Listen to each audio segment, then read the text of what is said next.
Book one. परिवार का इतिहास। पहला chapter. Fyodor Pavlovich कर्माज़ोव। Alexei फ्योदोरोविच कर्माज़ोव Fyodor Pavlovich कर्माज़ोव का तीसरा बेटा था। फ्योदर एक जमींदार थे जो अपने समय में हमारे इलाके में मशहूर थे और उनकी दुखद और रहस्यमय मौत की वजह से आज भी याद किए जाते हैं, जो 13 साल पहले हुई थी। मैं उस मौत के बारे में बाद में सही जगह पर बताऊंगा। अभी के लिए बस इतना कहूंगा कि यह जमींदार, जैसा हम उन्हें बुलाते थे, हालांकि उन्होंने अपनी जायदाद पर शायद ही कभी समय बिताया, एक अजीब तरह का इंसान था। ऐसा इंसान जो नीच और बुरा होने के साथ साथ बेतुका भी था, लेकिन वह उन बेतुके लोगों में से था जो अपनी सांसारिक चीजों का ध्यान रखने में बहुत होशियार होते हैं और शायद यही काम सिर्फ अच्छे से करते हैं। उदाहरण के लिए, फ्योदर पाव्लोविच ने कुछ नहीं होने से शुरुआत की थी। उसकी जायदाद बहुत छोटी थी। वह दूसरों के घरों में खाना खाने जाता और चापलूसी करता, लेकिन मरते वक्त पता चला कि उसके पास 1 लाख रूबल नकद थे।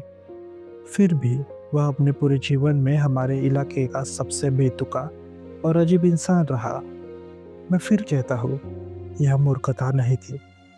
ऐसे अजीब लोग आमतौर पर बहुत चतुर और होशियार होते हैं, बल्कि यह एक खास तरह की बेतुकी हरकत थी जो शायद हमारे देश में ही देखने को मिलती है। उसकी 2 शादियां हुई थी। उसके 3 बेटे थे। पहली पत्नी से दिमित्री और दूसरी पत्नी से 2 बेटे, इवान और एलेक्सी। फ्योदर पाव्लोविच की पहली पत्नी एडेलेडा इवानोना एडेलेडा इवानोवा एक काफी अमीर और सम्मानित कुलीन परिवार म्यूजियम से थी, जो हमारे इलाके में भी जमींदार थे। यह समझना मुश्किल है कि इतनी अमीर, खूबसूरत और बुद्धिमान लड़की, जो आजकल की पीढ़ी में आम है और पहले भी कभी-कभी मिलती थी, उसने फ्योदर जैसे बेकार और कमजोर इंसान से शादी क्यों की, जैसे हम सब ऐसा मानते थे। मैं इसका कारण समझने की कोशिश नहीं करूंगा। मैं एक ऐसे युवती को जानता था जो पिछले रोमांटिक युग की थी। उसने एक पुरुष के लिए सालों तक रहस्यमय प्रेम रखा, जिससे वह कभी भी आसानी से शादी कर सकती थी, लेकिन उसने खुद ही ऐसी बाधाएं खड़ी की और एक तूफानी रात में ऊंची चट्टान से गहरी और तेज नदी में कूदकर अपनी जान दे दी, सिर्फ अपनी इच्छा पूरी करने और शेक्सपियर की ओफेलिया की तरह बनने के लिए। सचमुच, अगर वह चट्टान, जो उसका पसंदीदा स्थान था, इतनी सुंदर नहीं होती और अगर वह साधारण सपाट किनारा होता, तो शायद वह आत्महत्या नहीं करती। यह सच है और पिछले 2-3 पीढ़ियों में ऐसी कई घटनाएं हुई होंगी। एडेलेडा का फैसला भी शायद दूसरों के विचारों का नकल था और मानसिक आज़ादी की कमी से हुई चिढ़ के नतीजा था। शायद वह अपनी स्त्री स्वतंत्रता दिखाना चाहती थी, सामाजिक बंधनों और परिवार के दबाव को तोड़ना चाहती थी, और उसकी लचीली कल्पना ने उस एक पल के लिए यकीन दिलाया कि फ्योदर पाव्लोविच, जो एक परजीवी जैसा था, उस प्रगतिशील युग का साहसी और व्यंग्यात्मक व्यक्ति था, जबकि वह वास्तव में सिर्फ एक नीच और मस्खरा था। इस शादी को रोमांचक बनाने वाली बात यह थी कि यह भाग कर की गई थी, जिसने एडेलेडा को बहुत आकर्षित किया। उस समय फ्योदर की स्थिति ऐसी थी कि वह किसी भी तरह से करियर बनाने के लिए उत्सुक था। एक अच्छे परिवार से जुड़ना और दहेज पाना उसके लिए बहुत लुभावना था। जहाँ तक आपसी प्रेम की बात है, ऐसा लगता है कि न तो दुल्हन को और न ही उसे कभी आपस में प्रेम था। भले ही एडेलेडा बहुत खूबसूरत थी, शायद यह फ्योदर पाव्लोविच के जीवन का इकलौता मामला था, क्योंकि वह हमेशा कामुक स्वभाव का था और किसी भी औरत के पीछे थोड़ा सा इशारा मिलते ही भागता था। लेकिन एडेलेडा ऐसी इकलौती औरत थी जो उसकी इंद्रियों को खास आकर्षित नहीं करती थी। भागने के तुरंत बाद एडेलेडा को एक पल में समझ आ गया कि उसे अपने पति के लिए सिर्फ तिरस्कार है। शादी ने बहुत जल्दी अपना असली रंग दिखा दिया।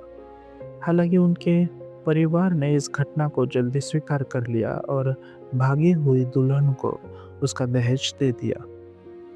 लेकिन पति पत्नी का जीवन बहुत अव्यवस्थित हो गया और उनके बीच हमेशा झगड़े होते थे।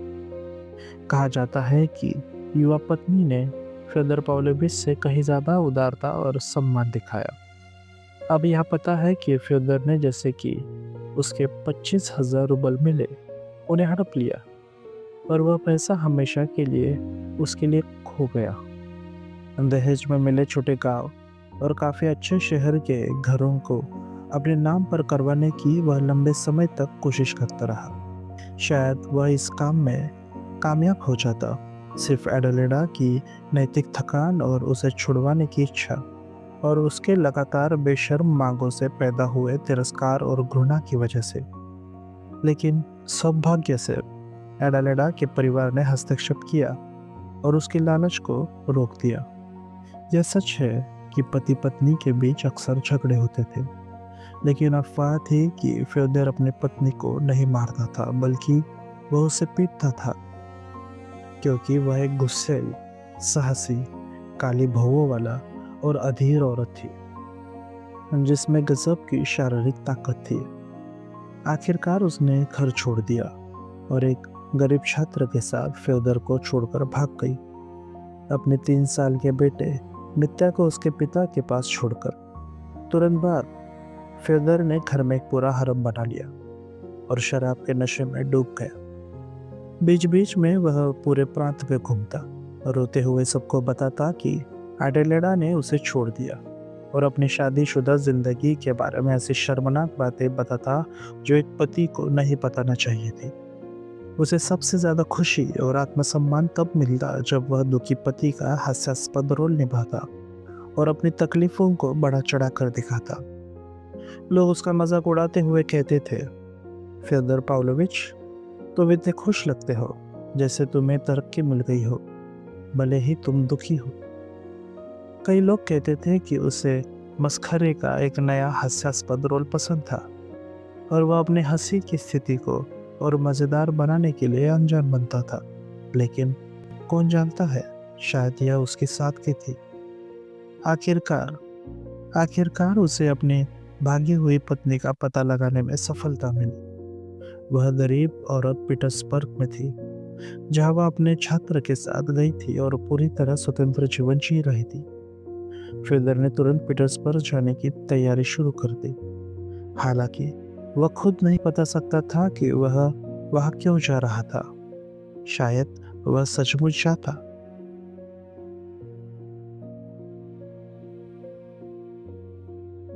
लेकिन यह फैसला करने के बाद उसने सोचा कि उसे यह यात्रा के लिए और शराब पीकर ताकत जुटानी चाहिए। उसी समय उसके ससुराल वालों को खबर मिली कि पीटर्सबर्ग में एडेलेडा की मौत हो गई। एक कहानी के अनुसार वह टाइफस से मरी और दूसरी कहानी के अनुसार भूख से। फ्योदर को अपनी पत्नी की मौत की खबर तब मिली जब वह नशे में था। कहा जाता है कि वह सड़क पर दौड़ा और खुशी से चिल्लाने लगा, हे भगवान, अब तो अपने सेवक को शांति से जाने दे। लेकिन कुछ लोग कहते हैं कि वह छोटे बच्चे की तरह बेकाबू होकर रोया, इतना कि लोगों को उस पर तरस आया, भले ही वह घृणा पैदा करता था। शायद दोनों बातें सच थी। वह अपनी आज़ादी पर खुश था और उसी समय उस औरत के लिए रोया जिसने उसे आज़ाद किया। आमतौर पर लोग, जहाँ तक कि बुरे लोग भी, जितना हम सोचते हैं उससे कहीं ज़्यादा भोले और सादे दिल के होते हैं, और हम खुद भी ऐसे ही हैं। चैप्टर 2।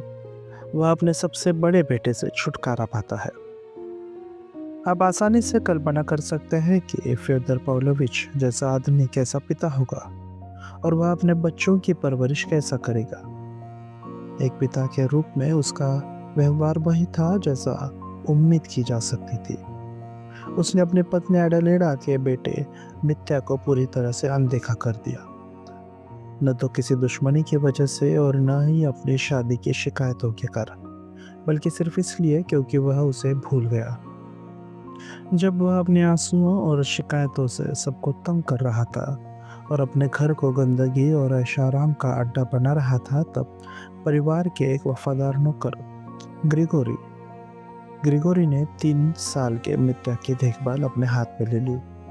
अगर ग्रिगोरी उसका ध्यान न रखती तो शायद बच्चे का कपड़ा भी बदलने वाला कोई न होता। इसके अलावा मित्या के माँ के रिश्तेदारों ने भी उसे भुला दिया था। उसके नाना की मृत्यु हो चुकी थी। उसकी नानी, मित्या की दादी, मॉस्को चली गई थी और गंभीर रूप से बीमार थी, जबकि उनकी बेटियां शादीशुदा थी।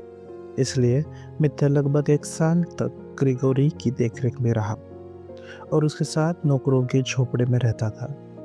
अगर उसके पिता को उसकी याद भी आती, वह पूरी तरह से उसके अस्तित्व से अनजान नहीं हो सकता था। तो वह उसे वापस झोपड़े में भेज देता, क्योंकि बच्चा उसकी ऐशो-आराम की जिंदगी में बाधा बनता। लेकिन मित्या की माँ का एक चचेरा भाई, प्योत्र अलेक्जेंड्रोविच म्यूसोव, पेरिस से लौटा। वह बाद में कई सालों तक विदेश में रहा, लेकिन उस समय वह काफी युवा था और म्यूसोव परिवार में एक पढ़े लिखे और यूरोपीय संस्कृति वाले व्यक्ति के रूप में जाना जाता था, जो राजधानियों और विदेशों में रह चुका था। अपने जीवन के अंत में वह उस तरह का उदारवादी बन गया जो 1840 और 1850 के दशक में आम था। अपने करियर के दौरान उसने रूस और विदेशों में उस समय के कई उदारवादी लोगों से मुलाकात की थी। वह प्रूतो और बाकुनिन को व्यक्तिगत रूप से जानता था और अपने बुढ़ापे में 1848 की पेरिस क्रांति के 3 दिनों की कहानी बताना बहुत पसंद करता था, यह संकेत देते हुए कि उसने खुद भी बैरिकेड्स पर लड़ाई में हिस्सा लिया था। यह उसके जीवन का सबसे प्यारी यादों में से एक था। उसके लगभग 1000 स्वर्स की स्वतंत्र जायदाद थी। पुराने तरीके से हिसाब करें तो उसकी शानदार जायदाद हमारे छोटे शहर के बाहरी इलाके पे थी और हमारे प्रसिद्ध मठ की जमीन से सटी थी। जायदाद मिलते ही प्योत्र अलेक्जेंड्रोविच ने मठ के साथ नदी में मछली पकड़ने या जंगल में लकड़ी काटने के अधिकार को लेकर एक अंतहीन मुकदमा शुरू कर दिया। मुझे ठीक से नहीं पता कि किसके बारे में। वह इसे एक नागरिक और सुसंस्कृत व्यक्ति के रूप में अपना कर्तव्य मानता था कि वह पैदरियों पर हमला करे। एडेलेडा के बारे में सब कुछ जानकर, सब कुछ सुनकर, जिन्हें वह बेशक याद करता था और जिनमें उसकी एक समय रुचि थी, और मित्ता के अस्तित्व के बारे में जानकर उसने हस्तक्षेप किया। भले ही उसे फ्योदर पाव्लोविच के लिए गुस्सा और तिरस्कार था, उसने पहली बार फ्योदर से मुलाकात की और साफ साफ कहा कि वह बच्चे की पढ़ाई लिखाई का जिम्मा लेना चाहता है। वह बाद में अक्सर यह बताता था कि जब उसने मित्या की बात शुरू की तो फ्योदर कुछ देर तक ऐसा दिखता था जैसे उसे समझ नहीं आ रहा कि यह किस बच्चे की बात है, और जैसे उसे यह जानकर आश्चर्य हुआ कि उसके घर में एक छोटा बेटा है। यह कहानी शायद बड़ा चढ़ाकर बताई गई हो, लेकिन इसमें कुछ सच्चाई जरूर होगी। फ्योदर पाव्लोविच को हमेशा नाटक करना पसंद था। अचानक कोई अप्रत्याशित रोल निभाना, कभी कभी बिना किसी वजह से, और कई बार अपने ही नुकसान के लिए, जैसा कि इस मामले में हुआ। यह आदत बुरे लोगों की होती है, कुछ बहुत चतुर लोगों में भी, लेकिन फ्योदर पाव्लोविच की तरह नहीं। प्योत्र अलेक्जेंड्रोविच ने इस काम को जोश के साथ पूरा किया और उसे फ्योदर पाव्लोविच के साथ बच्चे का संयुक्त अभिभावक नियुक्त किया गया। मित्या के पास अपनी माँ से मिली एक छोटी जायदाद थी जिसमें घर और जमीन थी। मित्या वास्तव में अपने इस चचेरे भाई के देखरेख में चला गया, लेकिन क्योंकि प्योत्रो का अपना कोई परिवार नहीं था और अपने जायदाद की आय सुनिश्चित करने के बाद वह जल्दी से पेरिस लौटना चाहता था, उसने बच्चे को मॉस्को में रहने वाली अपनी एक चचेरी बहन के पास छोड़ दिया। ऐसा हुआ कि पेरिस में स्थायी रूप से बसने के बाद वह भी बच्चे को भूल गया, खासकर जब फरवरी की क्रांति शुरू हुई। जिसने उसके दिमाग पर ऐसा असर डाला कि वह उसे जीवन भर याद रख सकता था। मॉस्को की वह महिला मर गई और मित्या उसकी एक शादीशुदा बेटी की देखरेख में चला गया।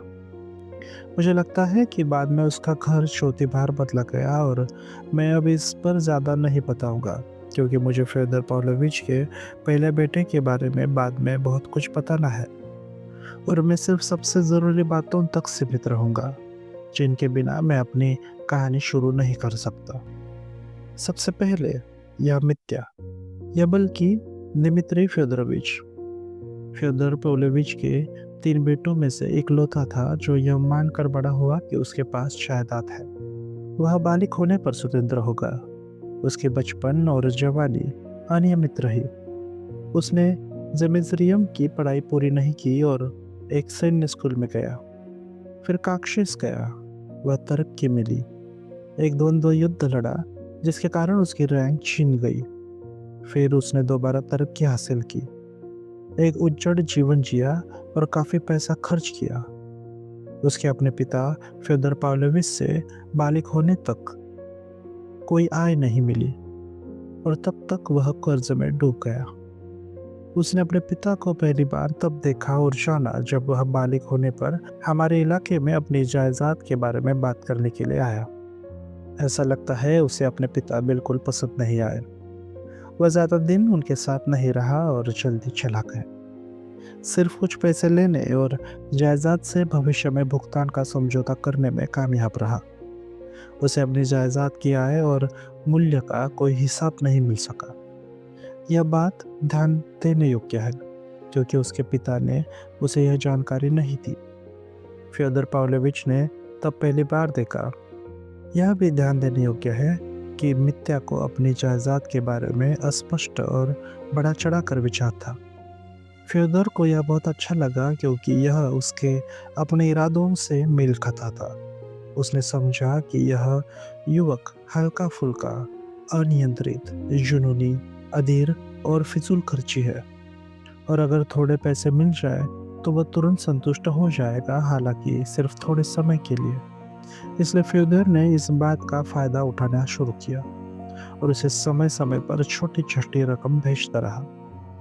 आखिरकार 4 साल बाद जब मित्या धैर्य खोकर दूसरी बार हमारे छोटे शहर में अपने पिता के साथ हिसाब किताब करने आया तो उसने हैरानी हुई कि उसके पास कुछ भी नहीं था।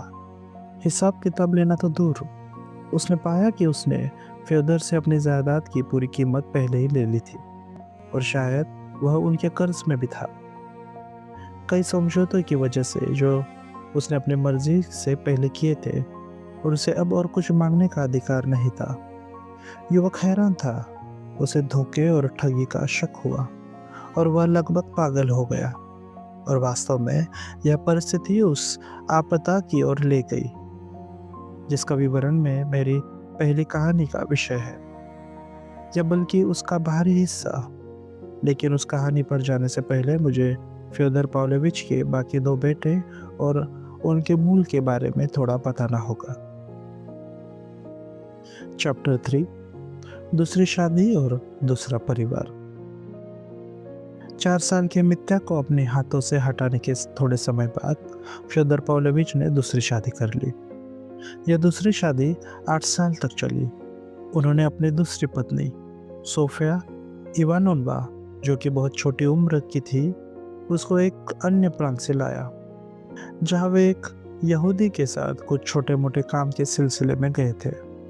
हालांकि फ्योदर पाव्लोविच शराबी और व्यभिचारी थे, उन्होंने कभी अपनी पूंजी के निवेश को नज़रअंदाज नहीं किया और अपने कारोबारी मामलों को बहुत सफलतापूर्वक संभाला, भले ही निश्चित रूप से बहुत ईमानदारी से नहीं। सोफिया एक गुमनाम डिकन की बेटी थी और बचपन से अनाथ थी, बिना किसी रिश्तेदार के।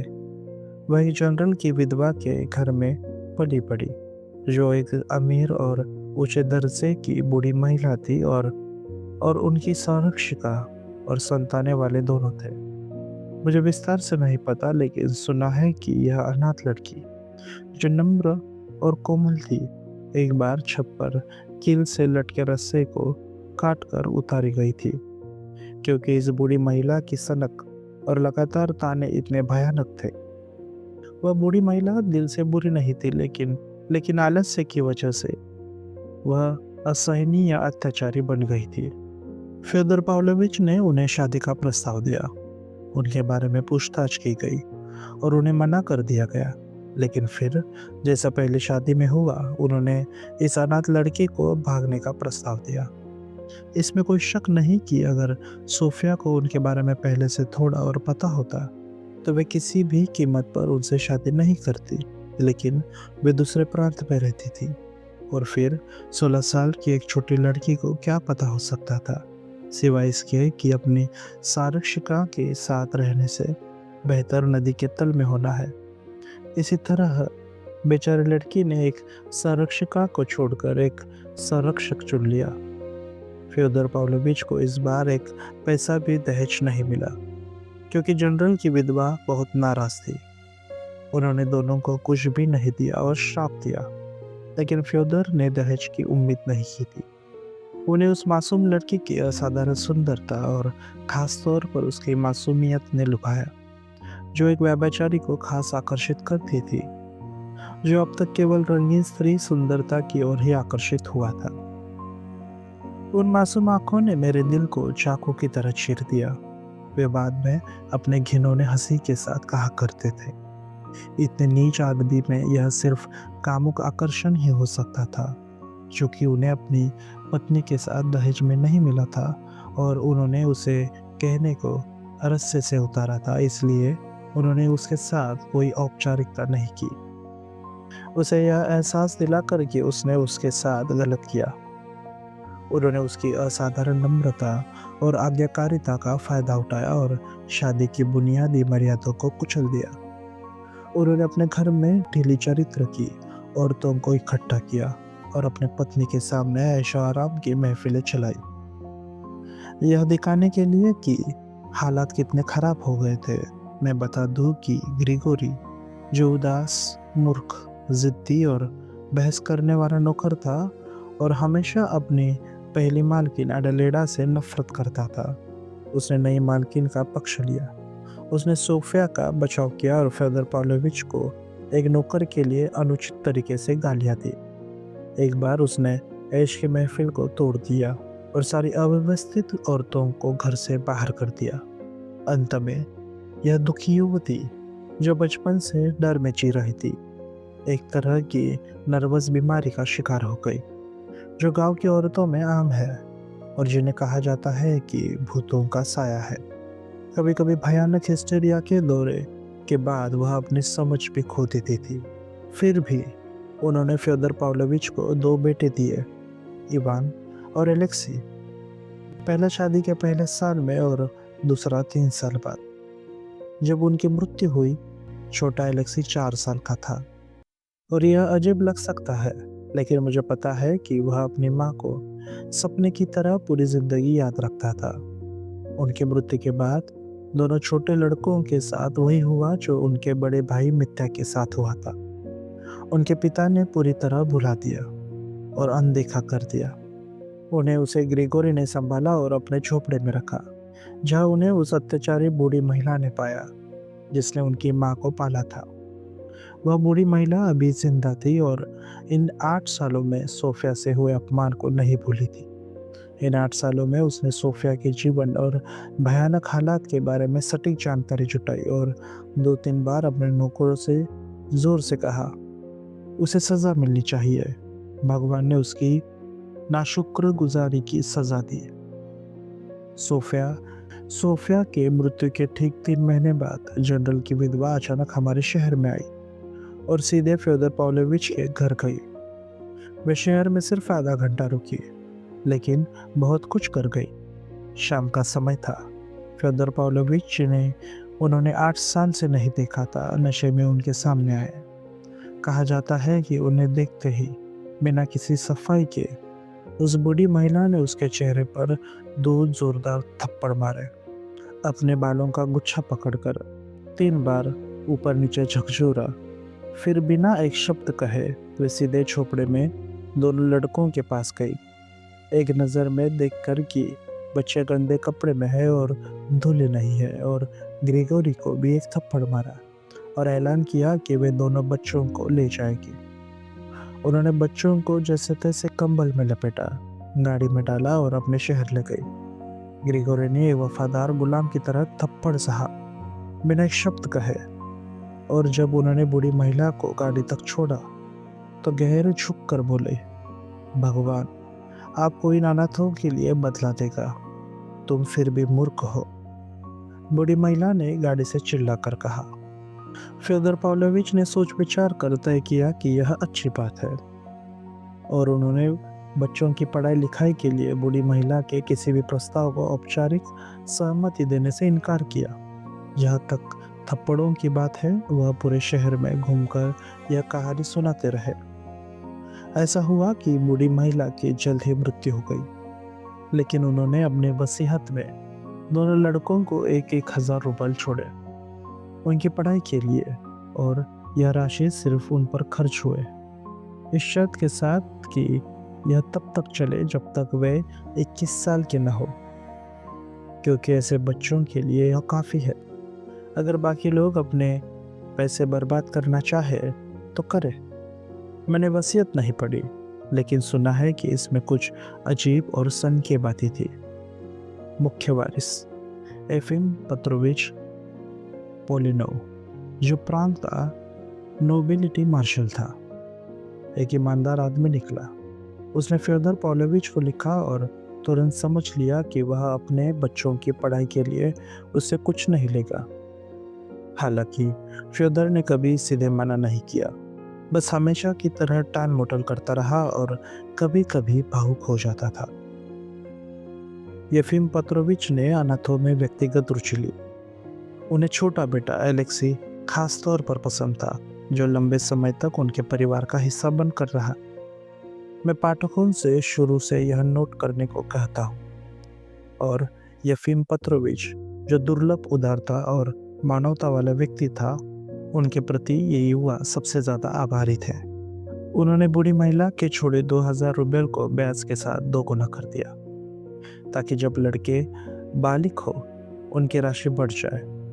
उन्होंने दोनों की पढ़ाई अपने खर्चे पर करवाई और निश्चित रूप से प्रत्येक पर 1,000 रुपये से कहीं ज़्यादा खर्च किया।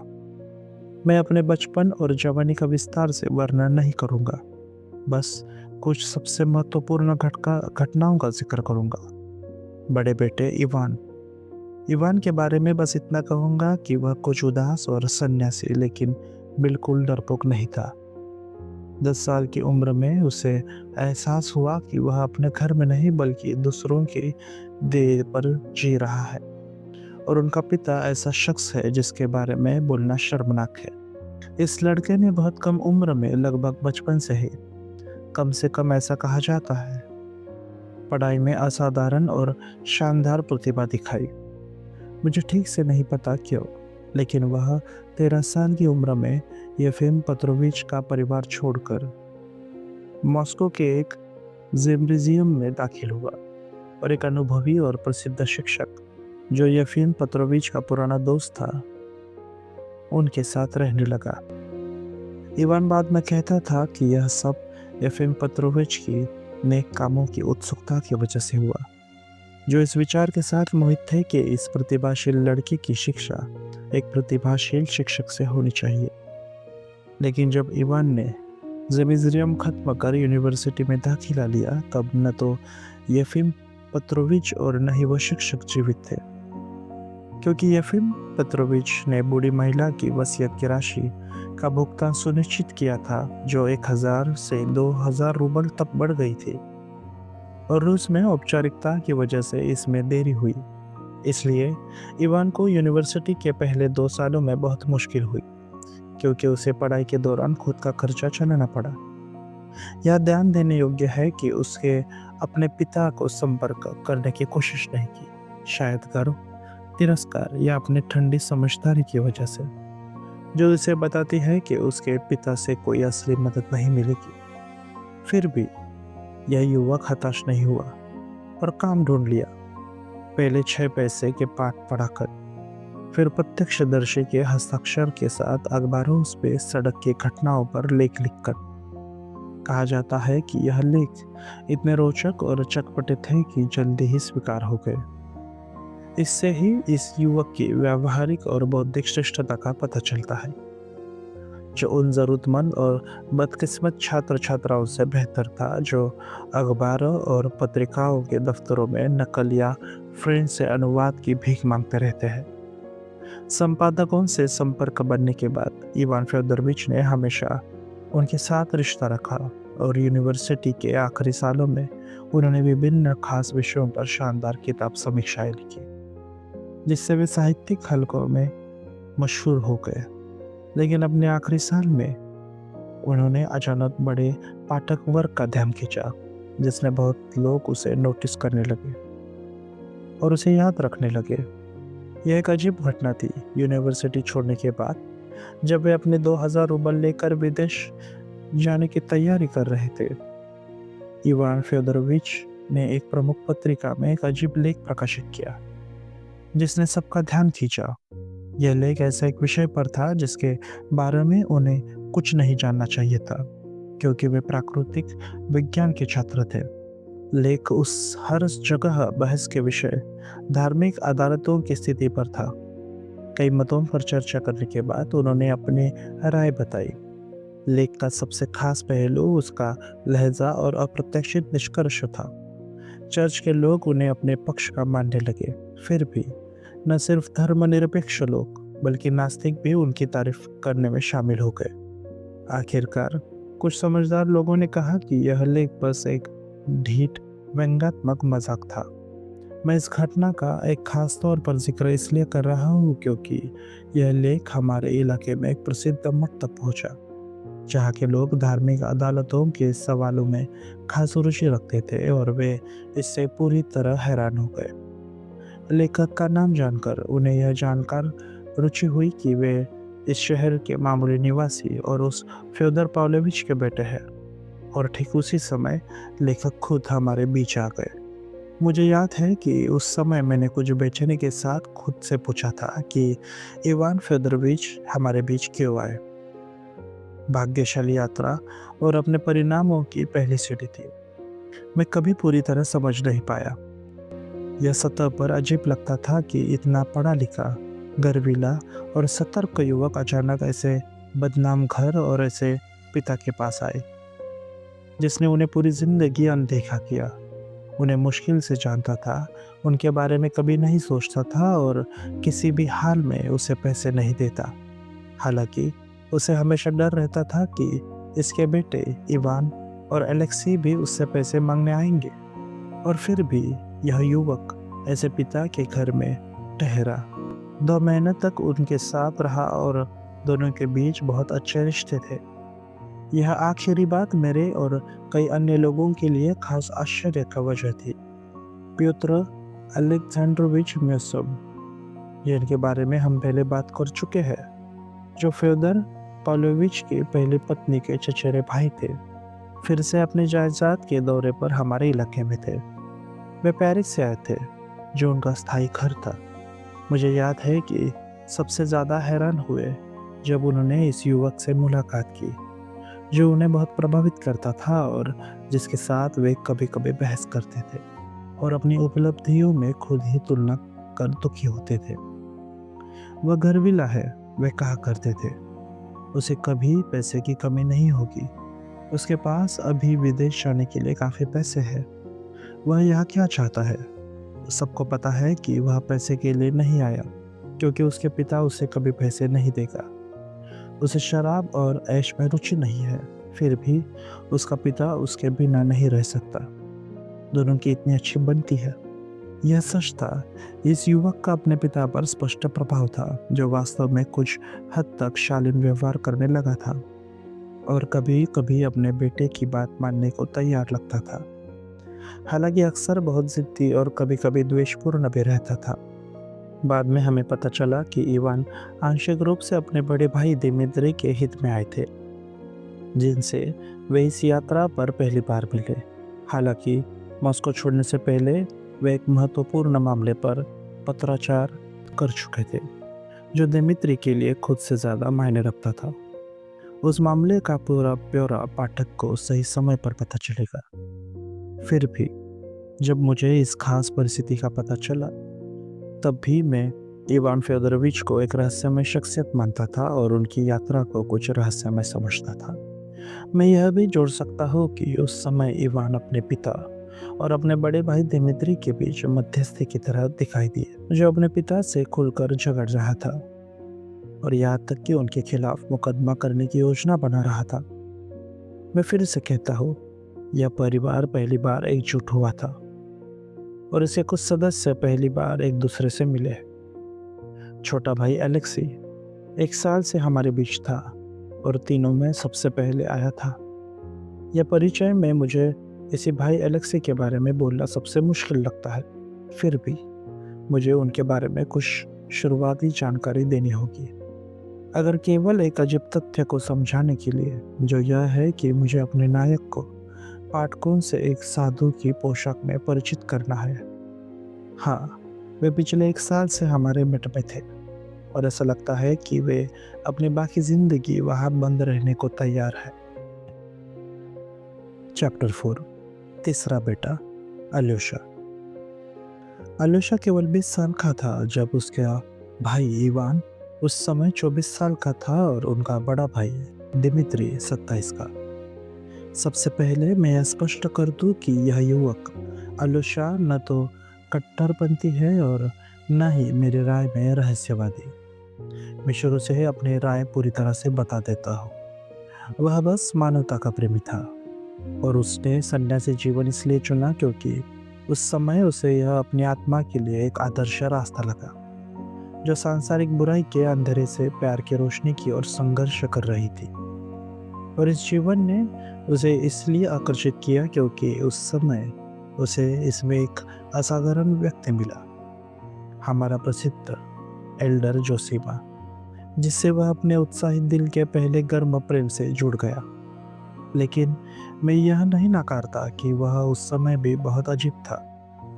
वह वास्तव में बचपन से ही ऐसा था। मैंने पहले जिक्र किया कि हालांकि उसने 4 साल की उम्र में अपने माँ को खो दिया, वह उसे पूरी जिंदगी याद रखता था।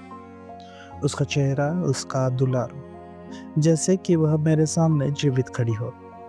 ऐसी यादें जैसा कि सब जानता हो 2 साल की उम्र से भी बनी रह सकती है, लेकिन पूरी जिंदगी में अंधेरे से रोशनी की धब्बों की तरह या एक विशाल तस्वीर के फटे हुए कोने की तरह उभरती है, जो बाकी सबके साथ फीकी पड़ चुकी है। उसके साथ भी ऐसा ही था। उसे एक शांत गर्मी की शाम याद थी। खुली खिड़की, सूरज की ढलती किरणें जो उसे सबसे ज्यादा याद थी। कमरे के कोने में एक पवित्र मूर्ति, उसके सामने जलता हुआ दिया और मूर्ति के सामने उसकी माँ घुटनों पर हिस्टेरिया से रोती थी, चीखती और सिसकती। उसे दोनों हाथों में उठाकर, दर्द होने तक कसकर पकड़कर और भगवान की माँ से उसके लिए प्रार्थना करते हुए, उसे दोनों हाथों से मूर्ति की ओर बढ़ाते हुए, जैसे कि उसे माँ के संरक्षण में दे रही हो। और अचानक एक नर्स दौड़ कर आई और डरते हुए उसे उसकी माँ से छीन ली गई। यही तस्वीर थी और आलुषा को उस पल में अपनी माँ का चेहरा याद था। वह कहा करता था कि यह उन्मत्त लेकिन सुंदर था, जैसे उसे याद था, लेकिन वह इस याद को शायद ही कभी किसी से साझा करता। अपने बचपन और जवानी में वह बहुत खुले स्वभाव का नहीं था और बहुत कम बोलता था, लेकिन यह शर्म या उदासी असामाजिकता की वजह से नहीं था, बल्कि इसके विपरीत यह कुछ और था। एक आंतरिक व्यवस्था जो पूरी तरह निजी थी और दूसरों से असंबंधित, लेकिन उसके लिए इतनी महत्वपूर्ण थी कि वह इसके कारण दूसरों को भूल जाता था। लेकिन उसे लोग पसंद थे। वह अपनी पूरी जिंदगी लोगों पर भरोसा करता, फिर भी कभी भी किसी ने उसे मूर्ख या भोला नहीं समझा। उसमें कुछ ऐसा था जो तुरंत यह एहसास करा था कि वह दूसरों का आलोचक नहीं बनना चाहता। वह कभी किसी की निंदा करने की जिम्मेदारी नहीं लेगा और न ही किसी को किसी बात के लिए दोषी ठहराएगा। और यह उसकी पूरी जिंदगी उसके साथ रहा। वह सब कुछ बिना निंदा के स्वीकार करता दिखता था, हालांकि अक्सर गहरे दुख के साथ। और यह इतना था कि कोई भी उसे अपनी जवानी में भी चौंका या डरा नहीं सकता था। 20 साल की उम्र में अपने पिता के घर आने पर जो गंदगी और व्यभिचार का अड्डा था, वह जो शुद्ध और पवित्र था, चुपचाप पीछे हट जाता था जब देखना असहनीय हो जाता, लेकिन बिना तिरस्कार या निंदा के कोई संकेत दिए। उसके पिता जो कभी आश्रित स्थिति में था और इसलिए संवेदनशील और अपमान का जवाब देने को तैयार रहता था, शुरू में उसे संदेह और उदासी के साथ मिला। वह ज्यादा नहीं बोलता, वह कह रहा था, और जितना सोचता है उससे ज्यादा। लेकिन जल्द ही 2 हफ्तों के भीतर वह उसे गले लगाने और बार बार चूमने लगा, नशे में, आंसू और मूर्खतापूर्ण भावुकता के साथ। फिर भी उसे स्पष्ट रूप से उसके लिए सच्चा और गहरा स्नेह था, जैसे उसने पहले किसी के लिए कभी महसूस नहीं किया था। वास्तव में हर कोई युवक को प्यार करता था, जहाँ भी वो जाता था, और यह उसके बचपन से ही ऐसा था। जब वह अपने संरक्षक और दाता येफिम पेत्रोविच पेलोनोवा के घर में आया, तो उसने पूरे परिवार का दिल जीत लिया, इतना कि वे उसे अपने बच्चे की तरह मानने लगे। फिर भी वह इतनी छोटी उम्र में उस घर में आया कि उसने सोच समझकर या चालाकी से प्यार हासिल नहीं किया होगा। लोगों को प्यार करने की यह खूबी उसमें स्वाभाविक थी, उसकी प्रकृति में थी। स्कूल में भी ऐसा ही था, हालांकि वह उन बच्चों में से लगता था जिन पर सहपाठी भरोसा नहीं करते, कभी कभी जिनका मजाक उड़ाते और यहाँ तक कि नापसंद भी करते हैं। वह सपने देखने वाला और अकेला रहना पसंद करता था। बचपन से ही उसे कोने में बैठकर पढ़ना पसंद था। फिर भी वह स्कूल में सबका पसंदीदा था। वह शायद ही कभी खेलता या हंसता खेलता था, लेकिन एक नज़र में कोई भी देख सकता था कि यह उदासी की वजह से नहीं था। इसके उलट वह चमकदार और हंसमुख स्वभाव का था। वह कभी अपनी सहपाठियों के बीच दिखावा नहीं करता था। शायद इसी वजह से वह कभी किसी से नहीं डरता। फिर भी लड़कों ने तुरंत समझ लिया कि वह अपनी ननिकता पर गर्व नहीं करता, और ऐसा लगता था जैसे उसे अपनी हिम्मत और साहस का पता ही नहीं था। वह कभी अपने अपमान का जवाब नहीं देता। अपमान के 1 घंटे बाद भी वह अपमान करने वाले से उसी भरोसे और स्पष्टता के साथ बात करता या सवाल का जवाब देता जैसे कि उनके बीच कुछ हुआ ही ना हो। और यह ऐसा नहीं था कि वह अपमान को भूल गया था या जानबूझकर माफ कर दिया था, बल्कि वह इसे अपमान ही नहीं समझता था, और इसी ने लड़कियों को प्रभावित किया और उसे जीत लिया। उसमें खासियत थी जिसके वजह से उसके सहपाठी निचली कक्षा से लेकर ऊपरी कक्षा तक उसका मजाक उड़ाना चाहते थे, न कि दुर्भावना से, बल्कि इसलिए क्योंकि उन्हें यह ज्यादा मजेदार लगता था। यह खासियत थी उसकी अजीब, सनकीशील और पवित्रता। वह कुछ खास शब्द और औरतों के बारे में कुछ बातें सुन नहीं सकता था। स्कूलों में कुछ खास शब्द और बातें दुर्भाग्य से मिटाना असंभव है। शुद्ध मन और दिल वाले लड़के जो लगभग बच्चे होते हैं, स्कूल में आपस में और यहाँ तक कि जोर से ऐसी चीज़ों, तस्वीरों और छवियों की बात करते हैं जिनके बारे में कभी कभी सैनिक भी संकोच करते हैं। इतना ही नहीं, सैनिकों को जिन चीज़ों का कोई ज्ञान या विचार नहीं होता, वह हमारी बौद्धिक और उच्च वर्ग के छोटे बच्चों को पता होता है। इसमें नैतिक भ्रष्टता या सच्ची आंतरिक निंदकता नहीं होती, लेकिन ऐसा लगता है, और इसे अक्सर उनके बीच कुछ परिष्कृत, सूक्ष्म, साहसी और नकल करने लायक माना जाता है। यह देखकर कि आलुष्या कर्माजो ऐसी बातों पर अपने कान बंद कर लेता था, वे कभी कभी उसके चारों ओर इकट्ठा हो जाते, उसके हाथ खींचकर हटा देते और दोनों कानों में गंदी बातें चिल्लाते, जबकि वह संघर्ष करता, फर्श पर गिर जाता, छुपने की कोशिश करता, बिना एक शब्द गाली दिए, लेकिन चुपचाप उनके अपमान को सहनता। लेकिन आखिरकार उन्होंने उसे अकेला छोड़ दिया और उसे लड़की कहकर चिढ़ाना बंद कर दिया। और इससे भी ज़्यादा, वे इसे इसकी कमज़ोरी समझकर दया से देखने लगे। वह हमेशा कक्षा में सबसे अच्छे छात्रों में से था, लेकिन कभी पहला नहीं आया। ये फ़िल्म पेट्रोविच की मृत्यु के समय आलोशा को प्रांतीय जिम्नेजियम में 2 साल और पूरे करने थे। उनकी असहनीय विधवा उनके मृत्यु के तुरंत बाद अपनी महिला और लड़कियों की टोली के साथ लंबी यात्रा पर इटली चली गई। आलोशा येफिम पेत्रोविच के 2 दूर के रिश्तेदारों, 2 महिलाओं के घर रहने चला गया, जिन्हें उसने पहले कभी नहीं देखा था। वह उनके साथ किन शर्तों पर रहता था, यह उसे खुद नहीं पता था। वास्तव में यह उसकी एक खासियत थी कि वह कभी भी इस बात का परवाह नहीं करता था कि वह किसके खर्च पर जी रहा है। इस मामले में वह अपने बड़े भाई इवान से बिल्कुल उलट था, जिसने यूनिवर्सिटी के पहले 2 सालों में गरीबी से जूझते हुए खुद का खर्चा चलाया और बचपन से ही अपने दाता के खर्चे पर जीने की कड़वी सच्चाई को महसूस किया। लेकिन आलोशा के इस अजीब गुण की ज़्यादा आलोचना नहीं करनी चाहिए, क्योंकि उसे थोड़ा भी जानने वाला कोई भी समझ जाता कि आलोशा उन युवकों में से था जो लगभग धार्मिक उत्साह ही करते थे, और अगर उन्हें अचानक बड़ी संपत्ति मिल जाए तो वे इसे अच्छे कामों के लिए शायद किसी चालाक ठग को दे देंगे, बिना किसी संकोच के। सामान्य तौर पर उसे पैसे की कीमत का पता नहीं चलता, बिल्कुल शाब्दिक अर्थ में नहीं। जब उसे जेब खर्च दिया जाता जो उसने कभी मांगा नहीं, तो वह यह इतना लापरवाह था कि पैसा तुरंत खत्म हो जाता, या वह इसे हफ्तों तक रखता, यह नहीं जानते हुए कि इसके साथ क्या करना है। बाद के सालों में पेत्र अलेक्जेंड्रोविच ब्योसम, जो पैसे और मध्यम वर्गीय ईमानदारी के मामले में बहुत संवेदनशील थे, उन्होंने आलोशा को जानने के बाद यह राय दी।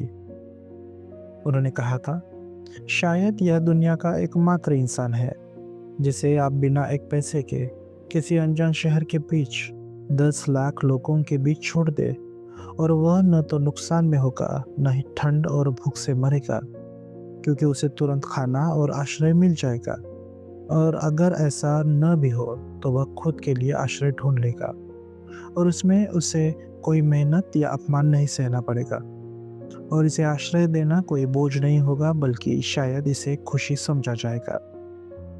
उसने जिम्नेजियम की पढ़ाई पूरी नहीं की। कोर्स खत्म होने से 1 साल पहले उसने अचानक उन महिलाओं को बताया कि वह अपने पिता से मिलने जा रहा है, क्योंकि उसके मन में एक योजना थी। वे दुखी थी और उसे जाने देना नहीं चाहती थी। यात्रा ज़्यादा महंगी नहीं थी और उन्होंने उसे अपनी घड़ी गिरवी रखने नहीं दी, जो उसके दाता के परिवार की ओर से विदाई का तोहफा था। उन्होंने उसे उदारता से पैसे दिए और लिनन तक मुहैया कराए, लेकिन उसने आधा पैसा लौटा दिया, यह कहते हुए कि वह तीसरे दर्जे में यात्रा करेगा। शहर में आने पर उसने अपने पिता के पहले सवाल का जवाब नहीं दिया कि वह अपनी पढ़ाई पूरी करने से पहले क्यों आया, और ऐसा लगा कि वह असामान्य रूप से सोच में डूबा हुआ था। जल्दी ही यह स्पष्ट हुआ कि वह अपनी माँ की कब्र ढूंढ रहा था। उसने उसे उस समय व्यवहारिक रूप से स्वीकार किया कि उसकी यात्रा का यह एकमात्र मकसद था, लेकिन शायद इसका पूरा कारण नहीं था। ज़्यादा संभावना यह है कि वह खुद नहीं समझ पाया और न ही बता पाया कि उसकी आत्मा में अचानक क्यों उभरा, जो उसे एक नए, अनजान लेकिन अनिवार्य रास्ते की ओर खींच रहा था। फ्योदर पाव्लोविच उसे नहीं बता सकता था कि उसकी दूसरी पत्नी की कब्र कहाँ थी, क्योंकि उसने ताबूत पर मिट्टी डालने के बाद कभी उसकी कब्र पर कदम नहीं रखा और सालों में पूरी तरह भूल गया कि उसे कहाँ दफनाया गया था। वैसे फ्योदर पाव्लोविच कुछ समय से हमारे शहर में नहीं रह रहा था।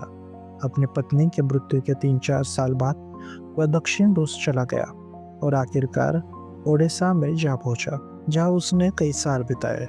उसने अपनी बातों में कहा, शुरू में बहुत सारे नीच यहूदियों और यहूदी औरतों और उनके बच्चों से मुलाकात की, और अंत में उच्च और निम्न यहूदियों द्वारा स्वीकार कर लिया गया। माना जा सकता है कि इस दौरान उसने पैसे कमाने और जमा करने की खास काबिलियत विकसित की। वह आलोशा के आने से सिर्फ 3 साल पहले वह आलुष्या के आने से सिर्फ 3 साल पहले हमारे शहर लौटा। उसके पुराने जानकारों ने उसे बहुत बूढ़ा पाया, हालांकि वह उम्र में बूढ़ा नहीं था। उसका व्यवहार पहले से ज़्यादा सम्मानजनक नहीं, बल्कि ज़्यादा ढीठ हो गया था। पहले का मस्खरा अब दूसरों को मस्खरा बनाने की ढीठ प्रवृत्ति दिखाने लगा। औरतों के साथ उसकी निजता पहले जैसी नहीं थी, बल्कि और भी घिनौनी हो गई थी। थोड़े समय में उसने जिले में कई नए शराब खाने खोले। यह स्पष्ट था कि उसके पास शायद 1 लाख रुबल या उससे थोड़े कम था।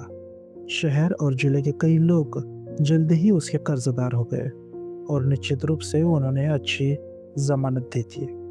हाल ही में वह कुछ फूला हुआ लग रहा था और ज्यादा गैर जिम्मेदार और असंतुलित लग रहा था। बात को शुरू एक चीज से करता और दूसरी पर चला जाता, जैसे कि वह पूरी तरह से खुद को छोड़ दे रहा हो। वह बार बार नशे में रहता था और अगर उसकी नौकर ग्रिगोरी, जो उस समय तक काफी बूढ़ी हो चुका था और कभी कभी उसका देखभाल लगभग एक शिक्षक की तरह करता था, न होता तो फ्योदर पौलोविच मुसीबत में पड़ सकता था। आलुष्या के आने का असर उसकी नैतिकता पर भी पड़ा, जैसे कि इस समय से पहले बूढ़े आदमी की आत्मा में कुछ मरा हुआ जाग उठा हो। क्या तुम्हें पता है, वह अक्सर आलुष्या को देखकर कहा करता था, तुम उस पागल औरत की तरह हो। वह अपनी मृत पत्नी आलुष्या की माँ को ऐसे बुलाता था। ग्रिगोरी ने ही आलुष्या को उस पागल औरत की कब्र दिखाई। वह उसे हमारे शहर के कब्रिस्तान में ले गया और एक दूर के कोने में एक कच्चे लोहे की कब्र दिखाई, जो सस्ती लेकिन साफ सुथरी थी, जिस पर मृतक का नाम, उम्र, मृत्यु की तारीख और नीचे 4 पंक्तियों की कविता लिखी थी, जैसे कि पुराने मध्यम वर्गीय कब्रों पर आम होती है। आलुष्या के आश्चर्य की यह बात थी कि यह कब्र ग्रिगोरी ने अपने खर्चे पर बनवाई थी। उसने इस गरीब पागल औरत की कब्र को अपने पैसे से बनवाया था। जब फ्योदर पाव्लोविच, जिसे वह अक्सर कब्र के बारे में तंग करता था, कब्र और अपनी सारी यादों को छोड़कर, आलुष्या ने अपनी माँ की कब्र देखकर कोई खास भावना नहीं दिखाई।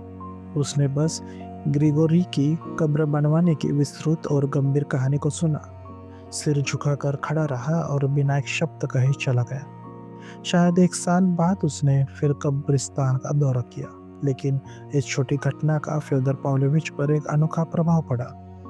उसने अचानक हमारे मठ को 1000 रुबल दिए, अपनी पत्नी की आत्मा की शांति के लिए, प्रार्थना के लिए। लेकिन दूसरी पत्नी आलुष्या की माँ, पागल औरत के लिए नहीं, बल्कि अपनी पहली पत्नी एडेलेडा के लिए, जो उसे पीटती थी। उस दिन शाम को वह नशे में धुत हो गया और आलुष्या से भिक्षुओं की बुराई करने लगा। वह खुद धार्मिक से कोसों दूर रहता था। शायद उसने कभी संत की मूर्ति के सामने एक पैसा भी नहीं चढ़ाया था। ऐसे लोगों में अचानक भावनाओं और विचारों के अजीब आवेग आम है। मैंने पहले जिक्र किया कि वह फूला हुआ लगता था। उस समय उसके चेहरे पर कुछ ऐसा था जो स्पष्ट रूप से उसके जिंदगी के तरीके को दर्शाता था। उसकी छोटी, हमेशा ढीठ, संदिग्ध और व्यंग्यात्मक आंखों के नीचे लंबे मांसल थैले, उसके छोटे मोटे चेहरे पर गहरी झुर्रियां, उसकी नुकीले ठोड़ी के नीच बड़ा मांसल घेंगा, जो उसे खास घिनौना कामुक रूप देता था। इसमें एक लंबा लालची मुंह और मोटे होठ जोड़े थे, जिनके बीच काले सड़े हुए दांतों के टुकड़े दिखते थे। वह बोलते समय थूकता था। उसे अपने चेहरे का मजाक उड़ाना पसंद था। मुझे लगता है वह इससे संतुष्ट था। वह खास तौर पर अपनी नाक की ओर इशारा करता, जो बहुत बड़ी नहीं थी, लेकिन बहुत नाजुक और स्पष्ट रूप से रोमन नाक थी। बिल्कुल रोमन नाक, वह कहा करता था। मेरे घेंगे के साथ मेरा चेहरा बिल्कुल पतन की युग के प्राचीन रोमन कुलीन जैसा है। उसे इस पर गर्व लगता था। अपनी माँ के कब्र के दर्शन के थोड़े समय बाद आलुष्या ने अचानक ऐलान किया कि वह मठ में प्रवेश करना चाहता है और भिक्षु उसे साथ के रूप में स्वीकार करने को तैयार है। उसने कहा कि यह इसकी गहरी इच्छा और अपने पिता से औपचारिक सहमति मांग रहा है। बूढ़े आदमी को पता था कि मठ के एकांत में रहने वाले एल्डर जोशीमा ने उसके नन्हे लड़के पर खास प्रभाव डाला था। वह उनमें सबसे ईमानदार भिक्षु है। बेशक, उसने आलस्या की बात को विचारपूर्वक चुप्पी से सुनने के बाद कहा और उसकी मांग पर शायद ही आश्चर्य हुआ। तो तुम वहां जाना चाहते हो मेरे नन्हे लड़के? वह आधे नशे में था और अचानक उसने अपनी धीमी नशे वाली हंसी, जिसमें खास चालाकी और नशे की धूर्तता थी। हम्म मुझे पहले से अंदेशा था कि तुम किसी ऐसी चीज में खत्म होगे। क्या तुम्हें यकीन होगा, तुम सीधे इसी की ओर जा रहे थे। ठीक है, तुम्हारे पास अपने 2000 रूबल है, वह तुम्हारा दहेज है और मैं तुम्हें कभी नहीं छोड़ूंगा मेरे फरिश्ते। और और अगर वे वहाँ इसके लिए पैसे मांगे तो मैं दूंगा, लेकिन बेशक अगर वे नहीं मांगते तो हम उन्हें परेशान क्यों करें। क्या कहते हो? तुम तो चिड़िया की तरह पैसा खर्च करते हो, हफ्ते में 2 दाने। क्या तुम्हें पता है, एक मठ के पास शहर के बाहर एक जगह है जहाँ हर बच्चा जानता है कि वहाँ सिर्फ भिक्षुओं की बीवियाँ रहती है, जैसा उन्हें बुलाते हैं, तीसरी औरतें। मुझे लगता है मैं खुद वहाँ गया हूँ। तुम्हें पता है, यह अपने तरीके से रोचक है, बेशक एक बदलाव के रूप में। सबसे बुरी बात यह है कि यह बहुत रूसी है। वह कोई फ्रेंच औरतें नहीं, बेशक वे जल्दी से उन्हें ले आ सकते हैं। उनके पास बहुत पैसा है, अगर उन्हें पता चलेगा तो वे आ जाएंगी। खैर, यह ऐसा कुछ नहीं है कि कोई भिक्षुओं की बीवियाँ नहीं। और 200 भिक्षु है, वे ईमानदार है, वे उपवास रखते हैं, मैं मानता हूँ। तो तुम भिक्षु बनना चाहते हो, और क्या तुम्हें पता है आलोशिया, मुझे तुम्हें खोने का दुख है। क्या तुम्हें यकीन होगा, मुझे तुमसे सच में प्यार है। यह एक अच्छा मौका है तुम्हारे लिए। पापियों के लिए प्रार्थना करोगे? हमने यहाँ बहुत पाप किए हैं। हमेशा सोचता था कि मेरे लिए कोई प्रार्थना करेगा, और क्या दुनिया में कोई ऐसा है जो ऐसा करे? मेरे लड़के, मैं इसके बारे में बहुत मूर्ख हूँ। तुम्हें यकीन नहीं होगा, बहुत मूर्ख। देखो, मैं भले ही इस बारे में मूर्ख हूँ, लेकिन मैं सोचता रहता हूँ कभी कभी, बेशक हर वक्त नहीं। मैं सोचता हूँ शैतान मुझे मरने पर अपने हुक से नरक में खींचना नहीं भूलेंगे। फिर मैं सोचता हूँ, हुक वे उन्हें कहाँ से लाते हैं? किस चीज़ से? लोहे के हुक वे उन्हें कहाँ बनाते हैं? क्या उनके पास वहाँ कोई कारखाना है? मठ के भिक्षु शायद मानते हैं कि नरक में छत है। अब मैं नरक में विश्वास करने को तैयार हूँ, लेकिन बिना छत के। यह ज़्यादा परिष्कृत, ज़्यादा प्रबुद्ध, ज़्यादा लूथरन जैसा लगता है। और आखिरकार छत हो या ना हो, इससे क्या फ़र्क पड़ता है? लेकिन क्या तुम्हें पता है, इसमें एक बड़ा सवाल है। अगर छत नहीं है तो हुक नहीं हो सकते, और अगर हुक नहीं है तो सब टूट जाता है, जो फिर से असंभव है, क्योंकि फिर मुझे नरक में खींचने वाला कोई नहीं होगा। और अगर वे मुझे नहीं खींचते तो दुनिया में न्याय कहाँ है? उन्हें मेरे लिए खास तौर पर हुक इर्जाद करने पड़ेंगे, क्योंकि अगर तुम्हें पता हो आलोशिया, मैं कितना नीच हूँ। लेकिन वहाँ कोई हुक नहीं है, आलोशिया ने अपने पिता को नम्रता और गंभीरता से देखते हुए कहा। हाँ हाँ, बस हुकों की परछाई। मुझे पता है। एक फ्रांसीसी ने नरक को ऐसा बताया था। मैंने एक कोमचिन की परछाई देखी, जो एक ब्रश की परछाई से एक गाड़ी की परछाई को साफ कर रहा था। तुम्हें कैसे पता कि वहाँ हुक नहीं है? मेरे प्यारे, जब तुम भिक्षुओं के साथ रहोगे तो अलग राग छोड़ोगे।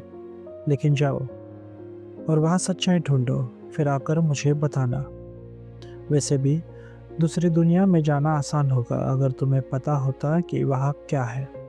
और फिर मेरे साथ एक नशे में डूबे बूढ़े और जवान वेश्याओं के साथ रहने से भिक्षुओं के साथ तुम्हारे लिए ज़्यादा मुनासिब है। हालांकि तुम फरिश्ते जैसे हो, तुम्हें कुछ नहीं छूता, और मुझे लगता है कि वहाँ भी तुम्हें कुछ नहीं छुएगा। इसलिए मैं तुम्हें जाने दे रहा हूँ, क्योंकि मुझे इसकी उम्मीद है। तुम्हारी बुद्धि पूरी तरह ठीक है। तुम जलोगे और जलकर खत्म हो जाओगे।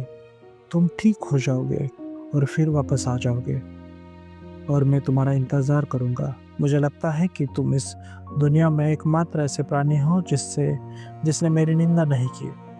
मेरे प्यारे लड़के, मुझे एहसास है, तुम्हें पता है, मैं इसे महसूस किए बिना नहीं रह सकता। और वह रोने लगा। वह बहुत भावुक था। वह नीच और भावुक था। Chapter 5 elders. कुछ पाठक शायद सोचे कि मेरा यह युवक एक बीमार, उन्मादी, कमजोर और अविकसित प्राणी था। एक पीला, क्षय रोगी सपने देखने वाला। इसके उलट आलुषा उस समय 19 साल का एक हट्टा कट्टा, गुलाबी गालों वाला, साफ आंखों वाला लड़का था जो स्वास्थ्य से चमक रहा था।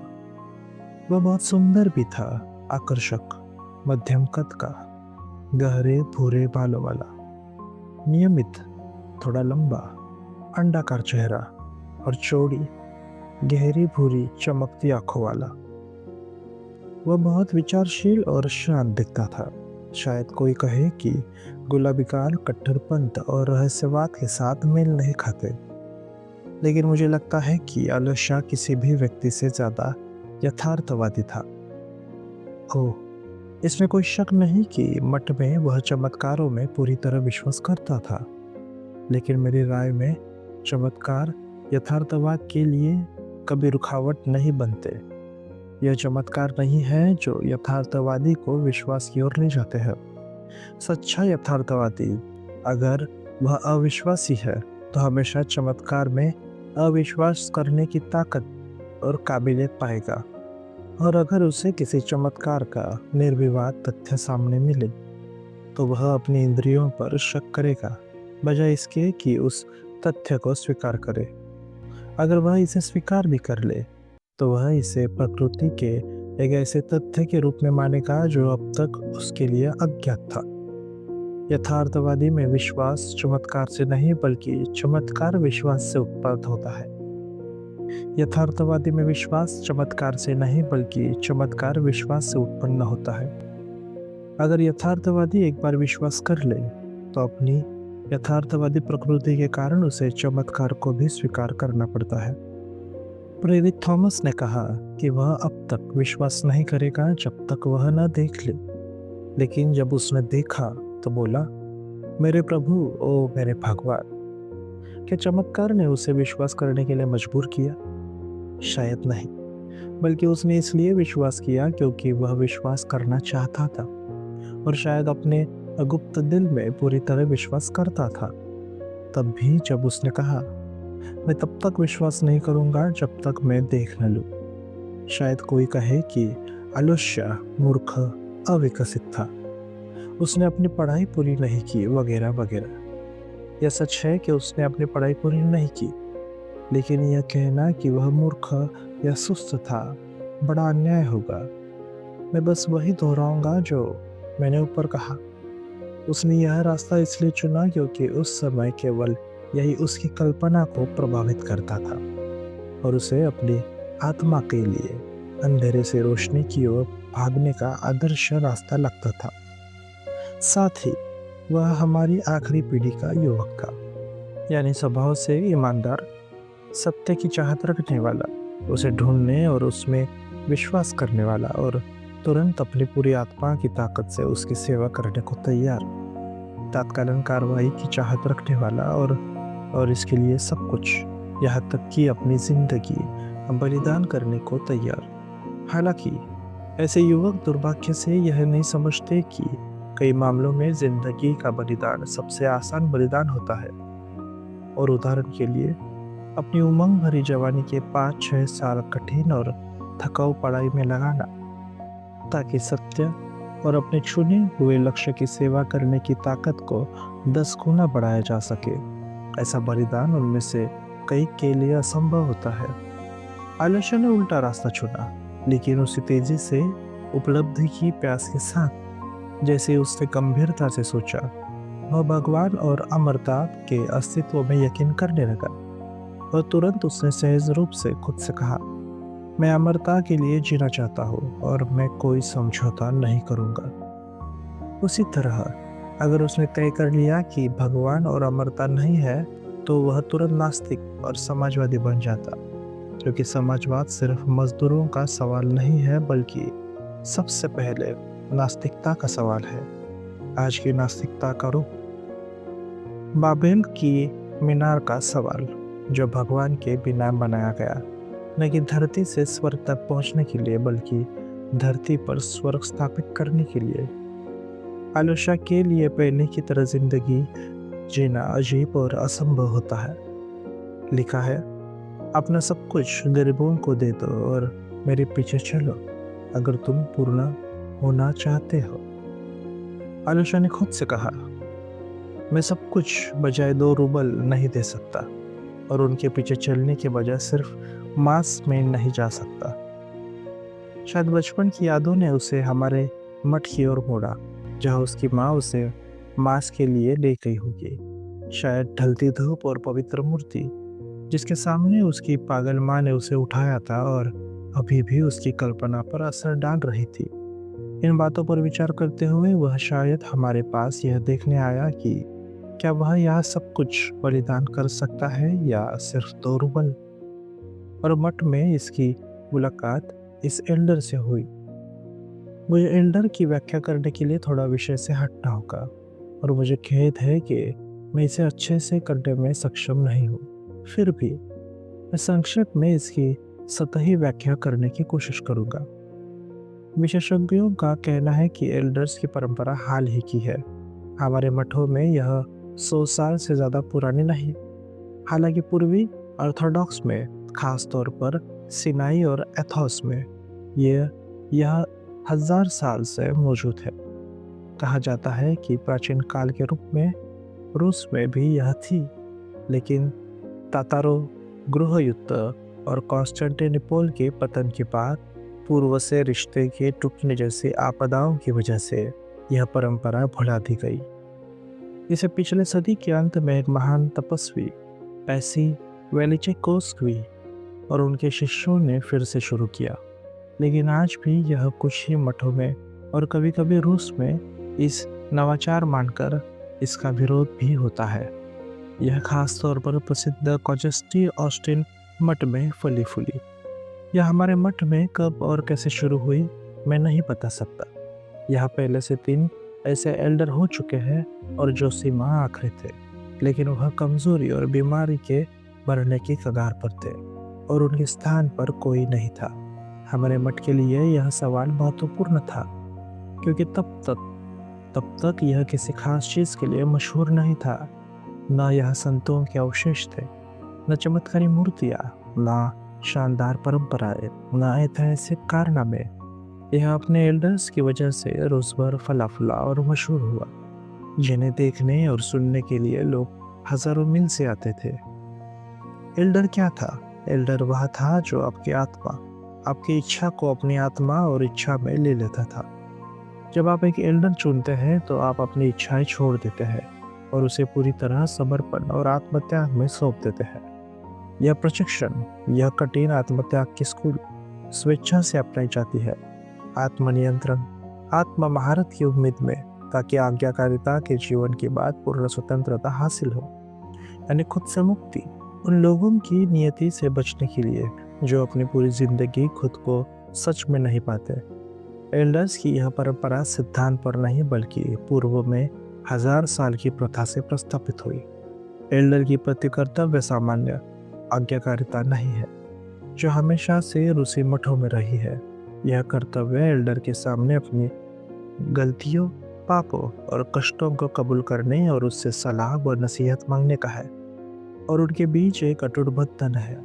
उदाहरण के लिए, एक कहानी है कि ईसाई धर्म के शुरुआती दिनों में एक प्रशिक्षु अपने एल्डर के आदेश को पूरा न कर पाने के कारण सीरिया के अपने मठ को छोड़कर मिस्र चला गया। वहाँ बड़े कारनामों के बाद उसे अंत में विश्वास के लिए यातना और शहीद की मौत का सम्मान मिला। जब चर्च उसे संत मानकर दफना रही थी, आचार्य डिकन के आदेश पर सभी गैर बैप्टिस्ट बाहर चले गए।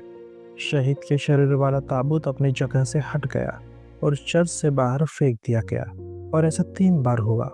आखिरकार पता चला कि इस पवित्र व्यक्ति ने अपनी आज्ञाकारिता की शपथ तोड़ी और अपने एल्डर को छोड़ दिया था, और इसलिए अपने बड़े कारनामों के बावजूद बिना एल्डर की माफ़ी के उसे माफ़ नहीं किया जा सकता था।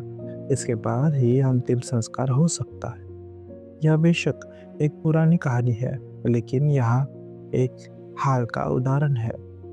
एक भिक्षु को अचानक उसके एल्डर ने एथोस, जिसे वह पवित्र स्थान और शरण स्थल मानता था, छोड़ने और पहले यरूशलेम जाकर पवित्र स्थानों की पूजा करने, फिर उत्तर में साइबेरिया जाने का आदेश दिया।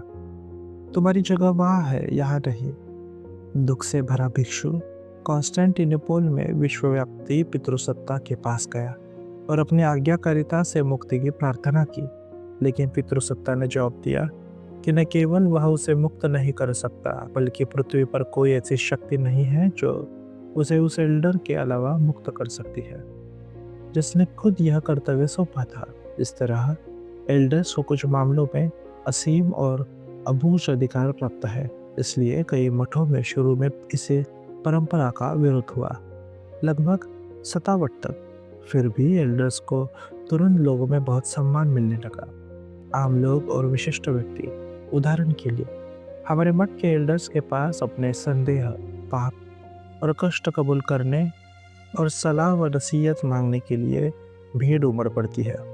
यह देखकर एल्डर्स के विरोधियों ने कहा कि कबूल करने का संस्कार मनमाने और हल्के ढंग से अपमानित हो रहा है। हालांकि भिक्षु या आम आदमी द्वारा एल्डर के सामने दिल खोलने में संस्कार का कोई लक्षण नहीं था। आखिरकार एल्डर्स की परंपरा बरकरार रही और रूसी मठों में स्थापित हो रही है। शायद यह सच है कि यह एक साधन जो 1000 साल से गुलामी से स्वतंत्रता और नैतिक पूर्णता के लिए मनुष्य के नैतिक पुनर्जनन का परीक्षण करता आया है, एक दोधारी हथियार हो सकता है, और यह कुछ को नम्रता और पूर्ण आत्मनियंत्रण के बजाय शैतानी घमंड यानी गुलामी की ओर ले जा सकता है, न कि स्वतंत्रता की ओर। एल्डर जैसे माँ 65 साल के थे।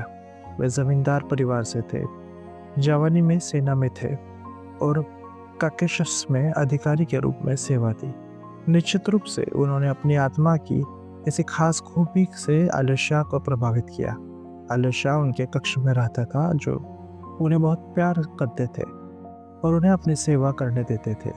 यह ध्यान देना होगा कि आलिशा किसी बाध्यता में नहीं था और चाहे जा सकता था और पूरे दिन गायब रह सकता था।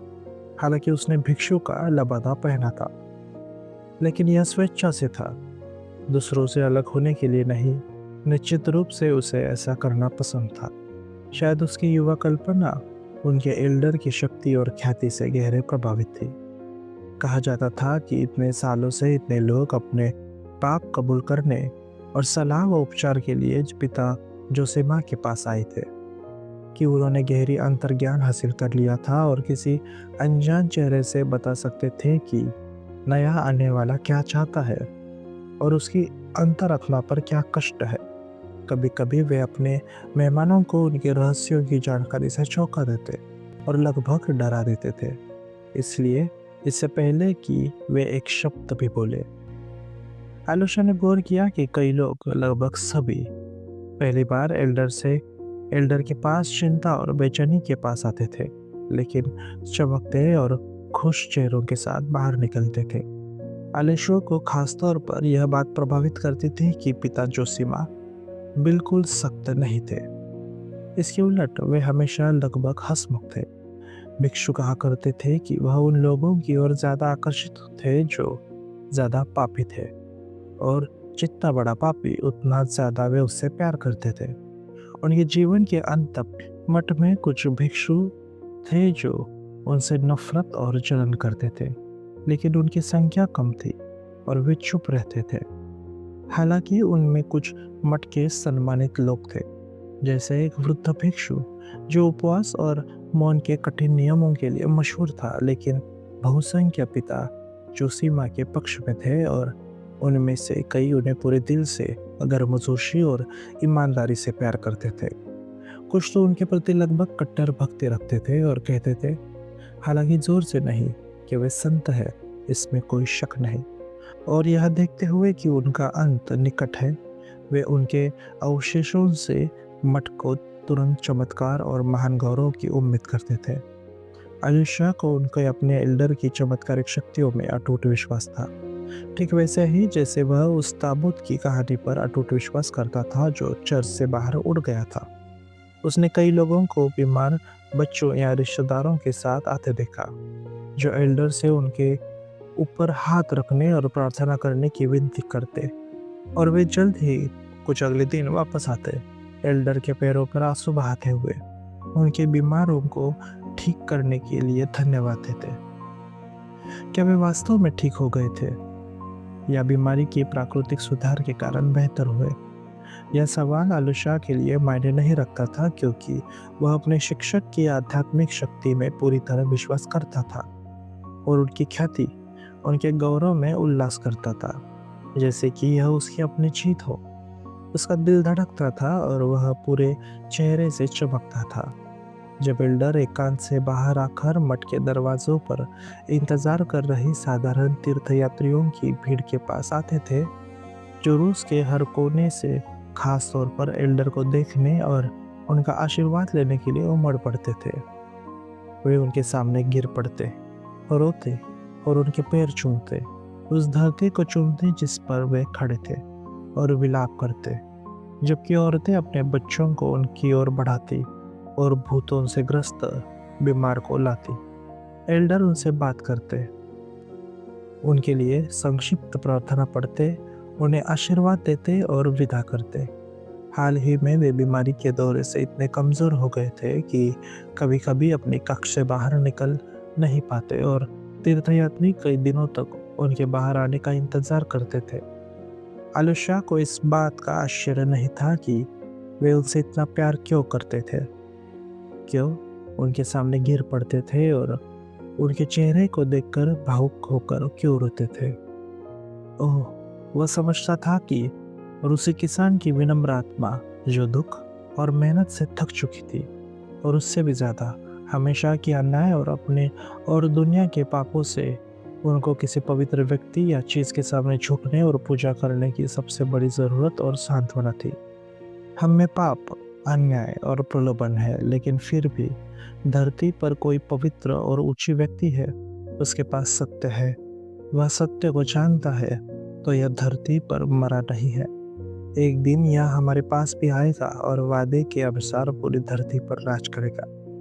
आलूशाह जानता था कि लोग ऐसे ही महसूस करते हैं और सोचते थे, वह इसे समझता था, लेकिन यह कि एल्डर जोशीमा इस संत और भगवान के सत्य के संरक्षक थे, इसमें उसे रोते हुए किसानों और बीमार औरतों जितना ही कोई संदेह नहीं था, जो अपने बच्चों को एल्डर की ओर बढ़ाती थी। यह विश्वास कि उनकी मृत्यु के बाद एल्डर मठ को असाधारण गौरव देंगे, आलूशाह में वहाँ के किसी भी व्यक्ति से ज़्यादा मजबूत था। और हाल ही में उसके दिल में एक गहरी आंतरिक उमंग की लौ और तेजी से चल रही थी। वह इस एल्डर के अकेले उदाहरण से जरा भी परेशान नहीं था। कोई बात नहीं, वे पवित्र है, उनके दिल में सबके लिए नवीकरण का रहस्य है। वह शक्तियाँ जो आखिरकार धरती पर सत्य स्थापित करेगी, और सभी लोग पवित्र होंगे और एक दूसरे से प्यार करेंगे, और न अमीर होंगे न गरीब, न ऊंचे होंगे न नीचे, बल्कि सभी भगवान के बच्चे होंगे और मसीह का सच्चा राज्य आएगा। यही आलूशाह के दिल का सपना था। अपने दो भाइयों के आने, जिन्हें वह तब तक नहीं जानता था, उसने आलूशाह पर गहरा प्रभाव डाला। वह अपने सौतेले भाई दिमित्री, जो बाद में आया, उसे अपने असली भाई इवान की तुलना में जल्दी दोस्त बन गया। उसे अपने भाई इवान में बहुत रुचि थी, लेकिन जब वह 2 महीने से शहर में था और वे काफ़ी बार मिले, फिर भी वे करीब नहीं थे।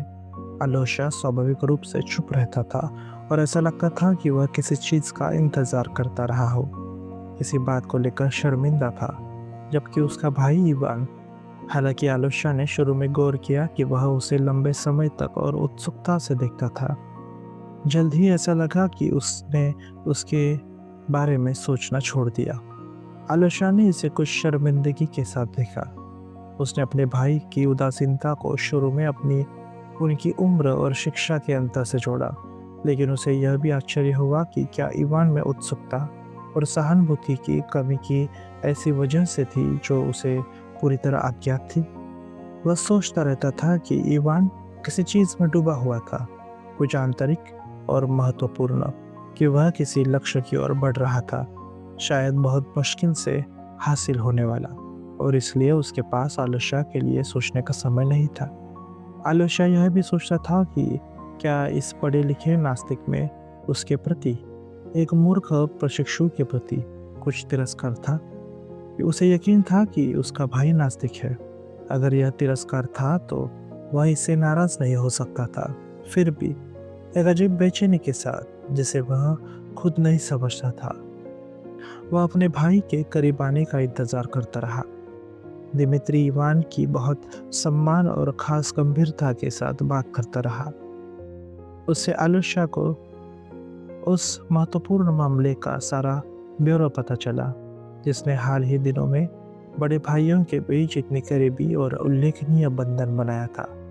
दिमित्री की इवान के प्रति उत्साही टिप्पणियां आलोशा की नज़र में इसलिए और ख़ास थी क्योंकि दिमित्री की तुलना में इवान लगभग अनपढ़ था, और दोनों भाई व्यक्तित्व और चरित्र में इतने विपरीत थे कि इससे ज़्यादा अलग दो लोग ढूंढना मुश्किल था। इसी समय इस असंगत परिवार के सदस्यों की बैठक, या कहे सभा, उस एल्डर के कक्ष में हुई जिनका आलोशा पर इतना असाधारण प्रभाव था। इस सभा का बहाना छूटा था। उस समय दिमित्री और उसके पिता के बीच मतभेद अपने चरम पर थे, और उनके रिश्ते असहनीय रूप से तनावपूर्ण हो गए थे। फ्योदर पाव्लोविच ने सबसे पहले, शायद मजाक में, सुझाव दिया कि वे सब पिता जोसिमा के कक्ष में मिले और बिना उनकी सीधी मध्यस्थता के एल्डर की सुहलकारी उपस्थिति में ज्यादा शालीनता से समझौता कर सके। दिमित्री, जिसने कभी एल्डर को नहीं देखा था, उसने स्वाभाविक रूप से सोचा कि उसके पिता उसे डराने की कोशिश कर रहा था, लेकिन चूंकि वह हाल की कई घटनाओं में अपने पिता के साथ अपने गुस्से के विस्फोट के लिए खुद को दोषी मानता था, उसने चुनौती स्वीकार कर ली। यह ध्यान देना होगा कि वह इवान की तरह अपने पिता के साथ नहीं रहता था, बल्कि शहर के दूसरे छोर पर अलग रहता था। उस समय जिले में ठहरे प्योत्र अलेक्जेंड्रोविच म्यूसव ने इस विचार को उत्साह से पकड़ लिया। 1840 और 1850 के दशक का उदारवादी, स्वतंत्र विचारक और नास्तिक, वह शायद बेरियत या हल्के मनोरंजन की उम्मीद से प्रेरित हुआ। उसे अचानक मठ और पवित्र व्यक्ति को देखने की इच्छा हुई। क्योंकि मठ के साथ उसका मुकदमा अभी चल रहा था, उसने इसे सुपीरियर से मिलने का बहाना बनाया ताकि इसे सौहार्दपूर्ण ढंग से सुलझाने की कोशिश कर सके। ऐसे नेक इरादों से आने वाला आगंतुक साधारण उत्सुकता से आने वाली किसी की तुलना में सबसे ज्यादा ध्यान और सम्मान के साथ स्वीकार किया जा सकता था। मठ के भीतर से प्रभाव डाला गया कि एल्डर, जो हाल ही में बीमारी के कारण अपने कक्ष से शायद ही बाहर निकलते थे और सामान्य आगंतुकों को भी मना करते थे उन्हें मिलने की सहमति दे। आखिरकार उन्होंने मिलने की सहमति दी और दिन तय हो गया। मुझे उनके ऊपर न्यायाधीश किसने बनाया? उन्होंने बस इतना कहा, आलोशा को मुस्कुराते हुए। जब आलोशा को इस प्रस्तावित मुलाकात की खबर सुनी तो वह बहुत परेशान हुआ। इस झगड़ालू, कलहप्रिय समूह में दिमित्री ही एकमात्र था जो इस मुलाकात को गंभीरता से ले सकता था। बाकी सब हल्के कारणों से आ रहे थे, शायद एल्डर का अपमान करने वाले। आलोशा को इसकी पूरी जानकारी थी। इवान और म्यूसो शायद सबसे सतही उत्सुकता से आ रहे थे, जबकि उसका पिता कोई मस्करी करने की सोच रहा हो। हालांकि उसने कुछ नहीं कहा। आलोशा अपने पिता को पूरी तरह समझता था। मैं फिर कहता हूँ, यह लड़का उतना भोला नहीं था जितना वो लोग सोचते थे। वह उस दिन का भारी मन से इंतजार कर रहा था। निश्चित रूप से वह हमेशा अपने मन में सोच रहा था कि इस परिवार कलह को कैसे खत्म किया जा सकता है। लेकिन उसकी सबसे बड़ी चिंता एल्डर के लिए थी। वह उनके लिए, उनके गौरव के लिए काँपता था और किसी भी अपमान से डरता था। खास तौर पर म्यूजियम की परिष्कृत शिष्ट व्यंग और युवान की पढ़ी लिखी अहंकारी आधी अधूरी बातों से वह एल्डर को उनके बारे में कुछ चेतावनी देने की हिम्मत करना चाहता था, लेकिन फिर सोचकर चुप रह गया। उसने सिर्फ एक दिन पहले एक दोस्त के जरिए अपने भाई दिमित्री को संदेश भेजा कि उससे प्यार करता है और उससे अपना वादा निभाने की उम्मीद करता है। दिमित्री हैरान हुआ क्योंकि उसे याद नहीं था कि उसने क्या वादा किया था, लेकिन उसने पत्र से जवाब दिया कि वह नीचता से उसकाए जाने से बचने की पूरी कोशिश करेगा, लेकिन यह कि हालांकि वह एल्डर और अपने भाई इवान का गहरा सम्मान करता है और उसे यकीन है कि मुलाकात का तो उसके लिए जान है या सिर्फ एक मजाक। फिर भी मैं उस पवित्र व्यक्ति का अपमान करने से पहले अपनी जीभ काट लूंगा जिसे तुम इतना सम्मान देते हो। उसने अपने पत्र के अंत में लिखा, आलुषा इस पत्र में बहुत खुश नहीं हुआ।